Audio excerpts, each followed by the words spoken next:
Hello bachcho, let's see this question. The question says which of the following statements are correct?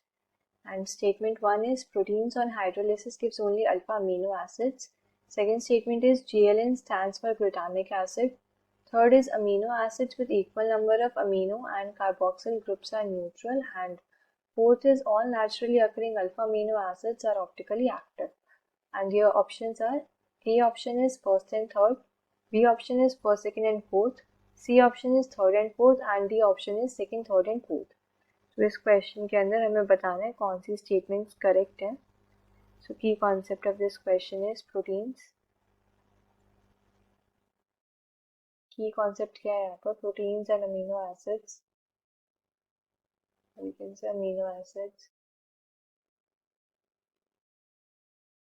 अब proteins क्या होते हैं? Proteins one of the most abundant biomolecules होते हैं हमारे living system के अंदर. अब क्या होता है? अमीनो एसिड्स के अंदर amino as well as carboxyl ये दो फंक्शनल ग्रुप प्रेजेंट होते हैं.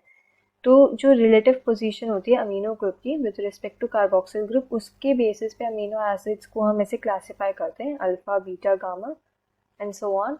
तो जो प्रोटीन्स होते हैं उनकी हाइड्रोलिसिस से हमें सिर्फ अल्फा अमीनो एसिड्स मिलते हैं.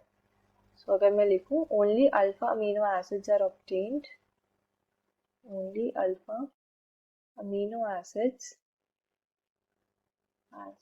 are obtained on the hydrolysis of proteins. Hydrolysis of proteins. So जो statement 1 है, proteins on hydrolysis gives only alpha amino acids. This is correct statement. True. Next statement है GLN stands for glutamic acid. ये statement false है. हम सारे जो amino acids होते हैं उनको रिप्रेजेंट करते हैं 3 लेटर सिंबल से. तो जो GLN है, GLN stands for glutamine. Glutamic acid के लिए हम यूज़ करते हैं GLU.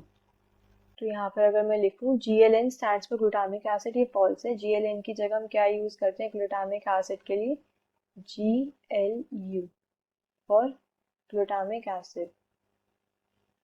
ग्लूटामिक एसिड एंड जो GLN होती है GLN it is for glutamine. Glutamine. Now next statement है amino acids with equal number of amino and carboxyl groups are neutral. तो हमने अमीनो एसिड्स को क्या क्लासिफाई कर रखा है एसिडिक, बेसिक और न्यूट्रल में depending upon the relative number of amino and carboxyl groups. अगर इक्वल नंबर प्रेजेंट है amino group and carboxyl group का तब हम उन्हें न्यूट्रल बोलते हैं. बट अगर क्या है कि अमीनो ग्रुप ज़्यादा है कार्बोक्सिल ग्रुप से then it will be basic, and अगर कार्बोक्सिल ग्रुप ज़्यादा है अमीनो ग्रुप से तो वो एसिडिक होगा. तो थर्ड स्टेटमेंट के अंदर इक्वल नंबर गिवन है एंड न्यूट्रल है, so it is correct statement.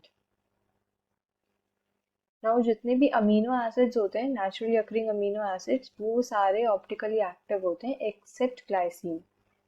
सो ये जो स्टेटमेंट है दिस इज हाफ करेक्ट. सारे naturally occurring alpha amino acids optically active होते हैं एक्सेप्ट ग्लाइसिन, तो इसको हम फॉल्स बोलेंगे.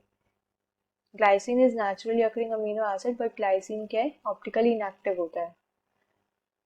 False, as glycine is optically inactive. Optically inactive. Glycine का स्ट्रक्चर क्या होता है? It is COOH, hydrogen, hydrogen and NH2. सो यहाँ पर जो ये अल्फा कार्बन एटम है ये 4 डिफरेंट ग्रुप्स प्रेजेंट नहीं है, इसमें 2 हाइड्रोजन प्रेजेंट है जिसकी वजह से ये क्या हो जाता है? ये सेंटर कायरल नहीं है, therefore it is not optically active.